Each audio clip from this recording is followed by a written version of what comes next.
अस्सलाम वालेकुम दोस्तों, आज की इस वीडियो में मैं बात करने वाला हूँ HTML हेडिंग्स के बारे में कि जब भी हम वेब पेज को डिज़ाइन करते हैं, वेब पेज को क्रिएट करते हैं तो हेडिंग्स क्या हैं, जो कि है H1, H2, H3, H4 and 5।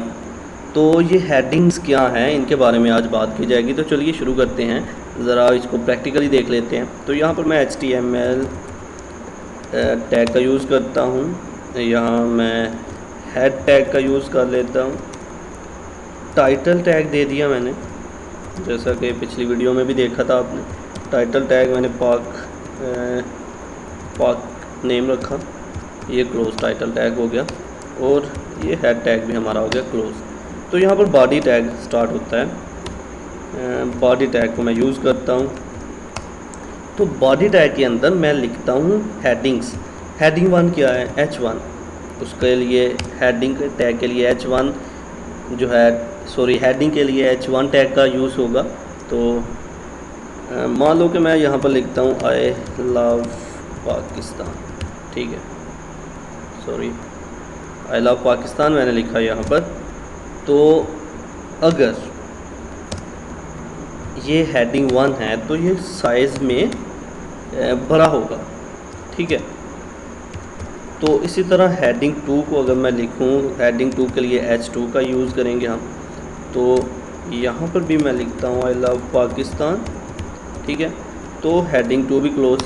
इसी तरह H3 जो है ये हेडिंग 3 के लिए यूज़ होगा। यहाँ पर भी अगर मैं लिखता हूँ आई लव पाकिस्तान, तो आप इनमें डिफरेंस देखेंगे। पहले इसको मैं सेव करके आपको दिखा देता हूँ।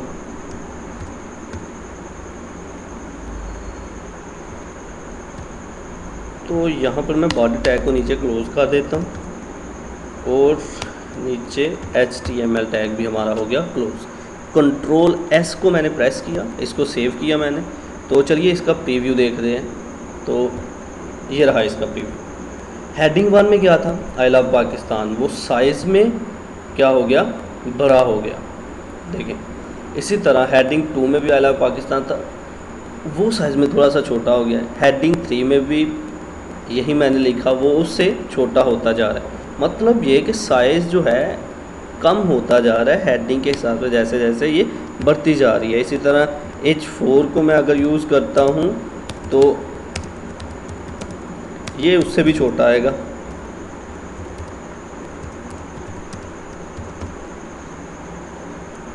इसी तरह H5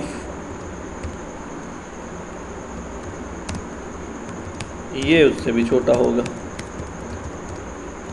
ये वर्ड जो हैं फिर उससे भी छोटे होंगे। तो कंट्रोल S को प्रेस करके सेव कर लेते हैं, इसका प्रीव्यू देख लेते हैं। तो ये देखें, ये क्या है कि जो हेडिंग 1 है वो सबसे ज़्यादा बड़ा करके दिखाएंगे वर्ड को। हेडिंग 2 से कम, इसी तरह कम से कम होता जा रहा है। अगर मैं इन सब को सेंटर में लाना चाहता हूँ, इन सब हेडिंग्स को मैं सेंटर में लाना चाहता हूँ, तो मैं यहाँ पर सेंटर टैग का यूज़ कर लेता हूँ, ठीक है। तो यहाँ पर मैंने स्टार्टिंग पे सेंटर लिख दिया, टैग क्लोज। तो इसी तरह एंड पे टैग को क्लोज करने के लिए सेंटर टैग को भी मैंने यहाँ पर क्लोज कर दिया। ये था मेरा सेंटर टैग, यहाँ पर मैं यूज़ कर रहा हूँ, और यहाँ पर मैं इसे और यहाँ पर मैं इसे क्लोज कर रहा हूँ। अब ये जो हेडिंग्स हैं H1, H2, H3, H4 and 5, ये सारी की सारी हेडिंग्स जो हैं सेंटर टैग के अंदर आ गई हैं।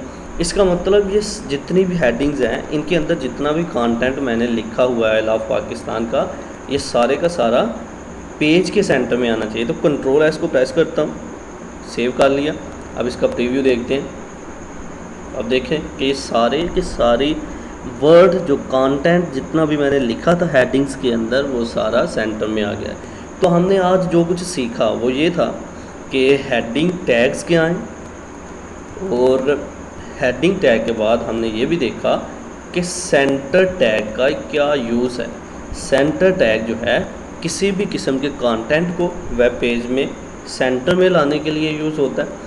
तो जो कुछ भी हमने ये सेंटर टैग और हेडिंग्स वगैरह लिखी थी वो किस में लिखी थी, हमने लिखी थी बॉडी के अंदर, ये हमारी बॉडी के अंदर।